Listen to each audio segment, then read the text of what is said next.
जब आंखों में अरमान लिया मंजिल को अपना मान लिया। जब आंखों में अरमान लिया मंजिल को अपना मान लिया, फिर मुश्किल किया और आसान किया, बस ठान लिया तो ठान लिया। नमस्कार दोस्तों, स्वागत है आप सभी का आपके अपने YouTube channel super concept classes में। और देखिए भाई, आप लोगों का मॉडल पेपर आ गया है और आज की इस वीडियो में आप लोगों को क्लास 12 हिस्ट्री के मॉडल पेपर का सॉल्यूशन कराने वाला हूं। मैंने आप लोगों को ऑब्जेक्टिव पहले ही करा दिया है और अब मैं आप लोगों को कराने वाला हूं भाई सब्जेक्टिव वाला। ठीक है, जो आपका सब्जेक्टिव है यहाँ पर देख लीजिए, मैं आपको हिस्ट्री यानी कि इतिहास का कराऊंगा, सब्जेक्टिव का कराऊंगा और इतना सिंपल लैंग्वेज होने वाला है कि आपको एक ही बार में याद भी हो जाएगा और एक ही बार में आप हर एक चीज़ को कर लोगे, आप यहाँ पर भूलोगे नहीं। इसलिए अगर आप लोग हमारे चैनल पर पहली बार आए हैं तो फटाफट इस चैनल को सब्सक्राइब कर लीजिए, जितना हो सके इस वीडियो को शेयर करें। आगे भाई जो भी सब्जेक्ट का और जितना भी मॉडल पेपर आया हुआ है कंप्लीट सॉल्यूशन आप लोगों को यहाँ पर मिल जाएगा और इतना सिंपल और ईजी लैंग्वेज होने वाला है। आप लोग यहाँ पर खुद देखो, उसके बाद आप लोगों को पता चल जाएगा। देखिए आप लोगों का यहाँ पर जो क्वेश्चन है ना, अगर मैं सब्जेक्टिव का बात करूं, तो सब्जेक्टिव को यहाँ पर 3 पार्ट में बांटा गया है। एक है हमारा वेरी शॉर्ट टाइप क्वेश्चंस, एक है शॉर्ट टाइप क्वेश्चंस और एक है लॉन्ग टाइप क्वेश्चंस। ठीक है, तो ये जो हमारा आज का वीडियो होगा, इस वीडियो में केवल और केवल हम लोग वेरी शॉर्ट टाइप क्वेश्चंस को देखेंगे। ठीक है, वेरी शॉर्ट टाइप जो हमारा क्वेश्चंस है उसको देखेंगे, क्योंकि एक ही वीडियो में भाई अगर सब कुछ यहाँ पर अगर ले लिया जाए तो वीडियो का लेंथ भी बड़ा होगा, आप भी बोर हो जाओगे, मज़ा भी नहीं आएगा। तो एक वीडियो हमारा केवल और केवल वेरी शॉर्ट वाला का रहेगा। एक वीडियो जो आएगा उसमें हम लोग शॉर्ट टाइप क्वेश्चंस को देखेंगे और एक वीडियो जो आएगा उसमें हम लोग लॉन्ग टाइप क्वेश्चंस को देखेंगे। और मैपिंग वाला जो क्वेश्चंस होगा, ठीक है, उसके लिए भी भाई आप लोगों के लिए आएगा लव वाला ट्रिक। हमारा ट्रिक बड़ी फेमस रहता है, लव वाला ट्रिक। इस साल तो आप लोगों के लिए मोए मोए ट्रिक भी आएगा। बस आप लोग पढ़ाई करो, शानदार तरीके से पढ़ाई करो। चलो स्टार्ट करते हैं। हमारा जो आज का क्लास है इसमें हम लोग वेरी शॉर्ट टाइप क्वेश्चंस को यहाँ पर हम लोग कंप्लीट देखेंगे, बहुत ही सिंपल और इजी तरीके से। देखिए हमारे पास जो सबसे पहला जो क्वेश्चन है, क्वेश्चन नंबर 31। क्वेश्चन नंबर 31 यहाँ पर क्या कह रहा है, देखो भाई, कि सिंधु घाटी की सभ्यता को हड़प्पा की सभ्यता भी क्यों कहा जाता है।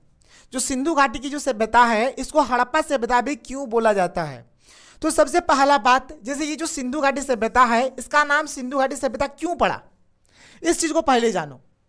ये जो सिंधु घाटी सभ्यता है ना, इसका जो विस्तार है ये कहां पर पाया गया है, तो सिंधु घाटी क्षेत्र में ही पाया गया है। जो सिंधु घाटी जो क्षेत्र है उसके आसपास ही हमारा पाया गया है, इसीलिए इसका नाम है सिंधु घाटी सभ्यता।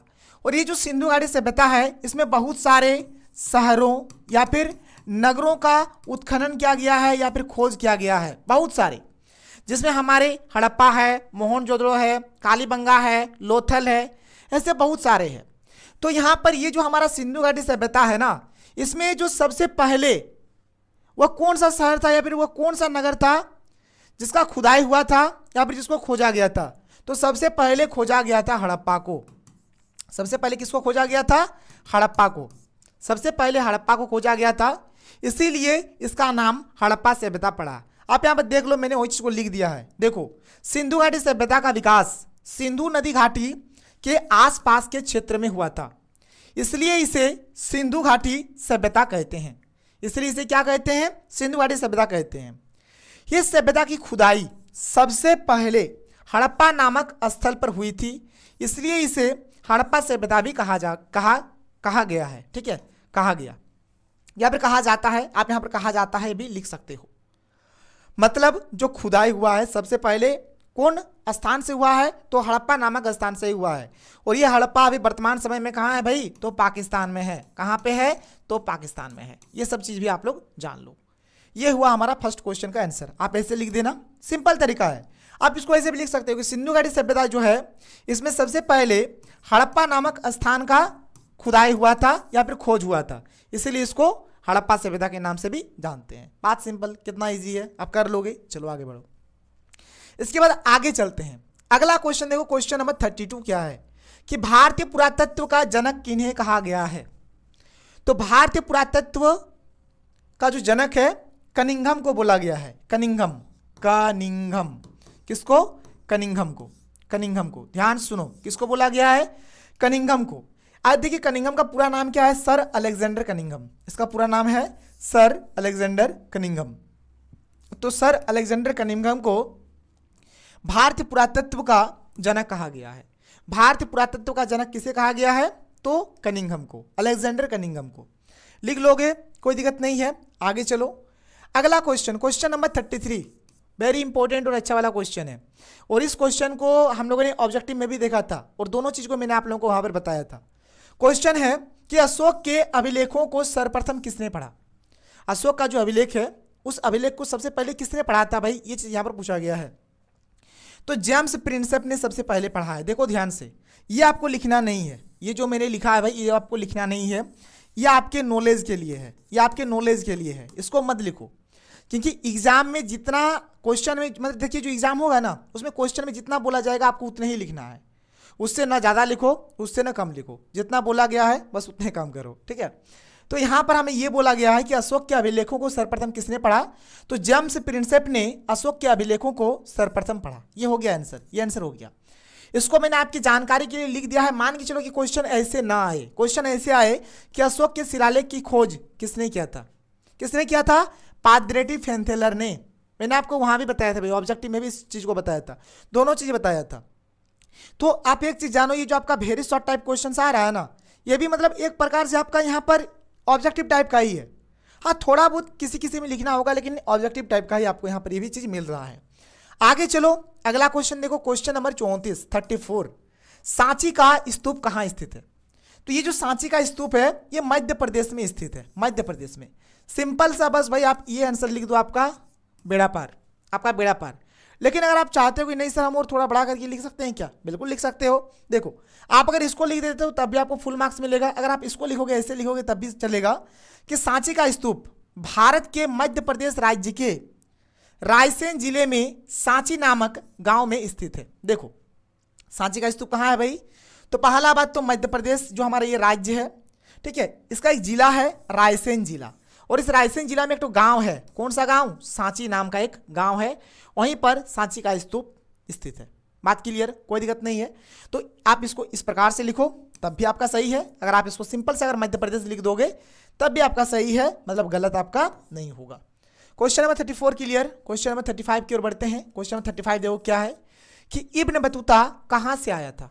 इब्न बतूता जो भारत आए थे, कहाँ से आए थे भाई? तो याद रखना मोरक्को से आए थे। कहाँ से? मोरक्को।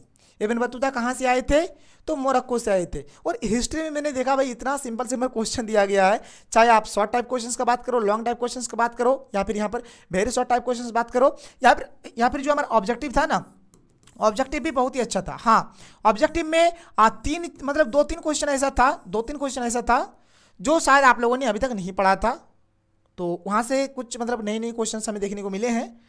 लेकिन यहाँ पर वेरी शॉर्ट का बात करो या फिर लॉन्ग का बात करो, बहुत ही अच्छा क्वेश्चन है। तो चलो ये क्लियर हो जाता है, ये क्लियर हो गया आपका। क्वेश्चन नंबर 36 देखो क्या है, संथाल विद्रोह के प्रमुख नायक कौन थे? देखो अगर प्रमुख नायक का बात करें भाई, जो मैन थे सिद्धू और कान्हू मैन थे, विशेष करके सिद्धू और कान्हू मैन थे। लेकिन कहीं कहीं पर चांद और भैरव का भी नाम आता है, तो आप इसको ऐसे लिखो कि संथाल विद्रोह के प्रमुख नायक सिद्धू, कान्हू, चांद और भैरव थे।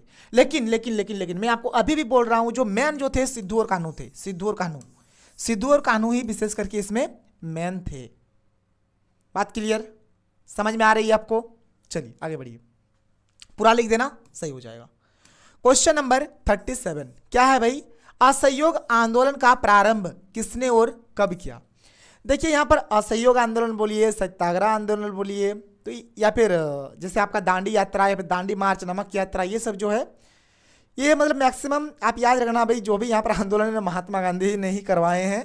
तो देखो यहाँ पर असहयोग आंदोलन का बात हो रहा है, तो असहयोग आंदोलन 1 अगस्त 1920 को हुआ था, और किसने कराया था? तो महात्मा गांधी ने ही कराया था। मैक्सिमम आंदोलन को महात्मा गांधी ने ही कराया है, तो ये हो जाएगा इसका आंसर। आगे चलिए, क्वेश्चन नंबर 38 देखो क्या है, नालंदा विश्वविद्यालय की स्थापना किसने किया? देखो किसने किया, तो हमने यहाँ पर दो चीज आपको मैं यहाँ पर बता दूंगा कि किसने किया और कब किया। तो देखो नालंदा विश्वविद्यालय की स्थापना कुमारगुप्त ने। देखो किसने किया है भाई? कुमारगुप्त, गुप्त वंश के, गुप्त साम्राज्य के शासक ने, गुप्त साम्राज्य के शासक ने कुमारगुप्त ने किया था। कब किया था? 5वीं शताब्दी में। देख लो नालंदा विश्वविद्यालय जो है इसकी जो स्थापना है 5वीं शताब्दी में कुमारगुप्त ने किया था। कुमारगुप्त हो जाएगा इसका बिल्कुल सही आंसर, कुमारगुप्त हो गया। आगे चलो, क्वेश्चन नंबर यहाँ पर 38 तक ही है। ठीक है। क्वेश्चन नंबर 38 तक ही है, मतलब वेरी शॉर्ट टाइप क्वेश्चंस में आपको यहाँ पर क्वेश्चन नंबर 38 तक ही करना है, इसके आगे और क्वेश्चंस नहीं है। अब हम लोग आगे और एक वीडियो आएगा जहाँ पर हम लोग शॉर्ट टाइप क्वेश्चंस को करेंगे, टेंशन मत लो, एक एक करके हम लोग हर एक चीज़ को कर लेंगे। बस चैनल से आप लोग बने रहो, चैनल को सब्सक्राइब करो, घंटा भी दबा के रखना ताकि आपको नोटिफिकेशन मिले। आप वीडियो देखो, अगर नोटिफिकेशन नहीं आता है, क्योंकि बहुत सारा वीडियो जब अपलोडेड होता है ना तब नोटिफिकेशन नहीं आता, तब चैनल के अंदर जाके भाई हर एक वीडियो को देख लेना। अगर आपको तैयारी करना है, अगर आपको एग्जाम में फोड़ना है तो आपको पढ़ना पड़ेगा, क्योंकि देखो सोच हर कोई लेता है लेकिन काम को नहीं कर पाता है, तो भाई सोचो नहीं, करो। और एक चीज़ याद रखना, मतलब बहुत सारे बच्चे स्टेटस लगाते हैं कि सर हाँ हम सर ये नहीं, हमने ये स्टेटस लगाया चलो आज पढ़ेंगे। भाई स्टेटस लगाने से कुछ भी नहीं होता है, स्टेटस लगाने से कुछ भी नहीं होता है। अगर आपको ज़िंदगी में कुछ करना है ना तो अपना खुद का एक स्टेटस बनाओ, तब आप ज़िंदगी में कुछ कर सकते हो, नहीं तो कुछ भी नहीं कर सकते हो। चलो पढ़ाई करो अच्छे से, मिलते हैं हम लोग अगले वीडियो में। थैंक यू, जय हिंद।